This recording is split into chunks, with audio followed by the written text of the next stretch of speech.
প্ৰিয় দৰ্শক, aroma of north east কিচেনত আপোনালোকক স্বাগতম জনাইছো। আজি আপোনালোকক হিদল মাছৰ সুস্বাদু চাটনিখন কেনেকৈ প্ৰস্তুত কৰিলো তাকে দেখুৱাব লৈছো। আশা কৰিছো আপোনালোকে ৰেচিপিটো ভাল পাব। এতিয়া আহকচোন ভিডিঅ'টো চাওঁ। হিদল মাছৰ সুস্বাদু চাটনিখন প্ৰস্তুত কৰিবৰ বাবে আমাক লাগিব হিদল মাছ, পানী, মিঠাতেল, নিমখ, হালধি, কাশ্মীৰী জলকীয়া গুড়ি, জালুকৰ গুড়ি, মান ধনিয়া পাত, পিঁয়াজ, নহৰু আৰু ভোট জলকীয়া। কেৰাহীত প্ৰয়োজন মতে তেল গৰম কৰি তাতে কুটি ৰখা পিঁয়াজ আৰু নহৰুখিনি দি অলপ সময় ভাজিব লাগিব। পিঁয়াজ আৰু নহৰুখিনি বৰণ সলনি হোৱালৈকে ভাজিব লাগিব। প্ৰিয় দৰ্শক, আপোনালোকৰ যদি মোৰ এই ভিডিঅ'টো চাই ভাল লাগে তেনেহলে লাইক আৰু কমেণ্টৰ জৰিয়তে জনাবলৈ নাপাহৰিব। লগতে মোৰ চেনেলটোৰ বিষয়ে আপোনালোকৰ বন্ধু বান্ধৱকো জনাবচোন।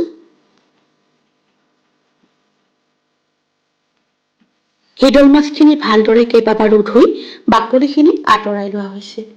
এতিয়া হিদল মাছখিনি দি খুব ভালদৰে লৰাই ভাজিব লাগিব।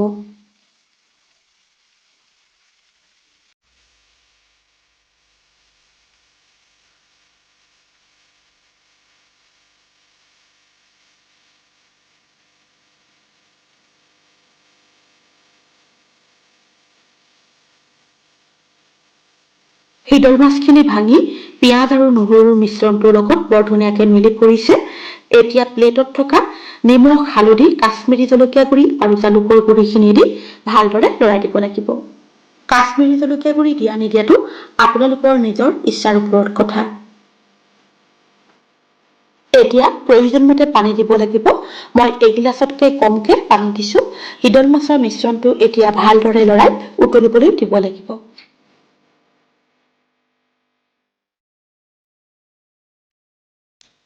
এতিয়া ভোট জলকীয়াটো কেঁচিৰে সৰু সৰুকৈ কাটি দিব লাগিব। ভোট জলকীয়া কিমান দিব সেইটো আপোনালোকৰ নিজৰ ইচ্ছাৰ ওপৰত কথা। আনহাতে ভোট জলকীয়া নাথাকিলে আপোনালোকে সৰহকৈ কেঁচা জলকীয়া কাটি দিব পাৰিব। এতিয়া মিহিকৈ কুটি লোৱা মান ধনিয়াৰ পাতখিনি দিব লাগিব। এতিয়া হিদল মাছৰ মিশ্ৰণটো খুব ভালদৰে লৰাই পানীখিনি শুকাই যোৱালৈকে ভাজিব লাগিব।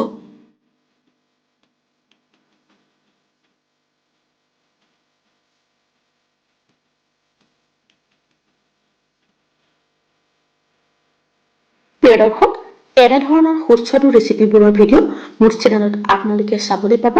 আপোনালোকে যদি মোৰ চেনেল এৰোমা অফ আছামিজ কিচেনক এতিয়াও ছাবস্ক্ৰাইব কৰা নাই, অনুগ্ৰহ কৰি ছাবস্ক্ৰাইব কৰিবচোন আৰু লগতে কাষত থকা বেল আইকনটো টিপি দিব।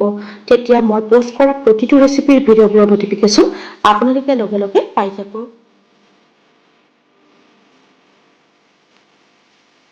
ভিডিঅ'টোত দেখুওৱাৰ দৰে হিদল মাছৰ মিশ্ৰণটো যিমান পাৰি হেতাৰে লৰাই থাকিব লাগিব।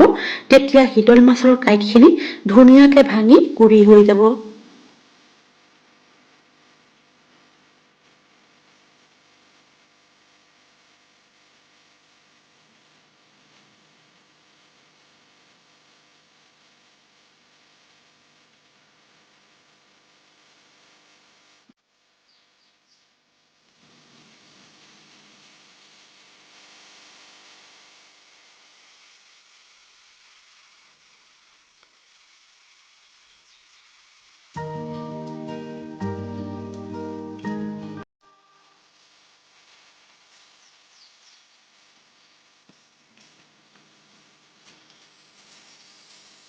ভোট জলকীয়া আৰু হিদল মাছৰ চাটনি প্ৰস্তুত হৈ গৈছে। এতিয়া গেছৰ জুই নুমাই দিব লাগিব। এতিয়া ভাত বা ৰুটিৰ লগত ভোট জলকীয়া আৰু হিদল মাছৰ চাটনিৰ জুতি ল'ব পাৰিব। এই চাটনিখন খাবলৈ বৰ সুস্বাদু হয়। আপোনালোকে কেতিয়াবা এনেদৰে প্ৰস্তুত কৰি খাই চাবচোন। নতুন ভিডিঅ' এটালৈ আকৌ আপোনালোকৰ ওচৰলৈ আহি আছো। আজিলৈ আহোঁ, ধন্যবাদ।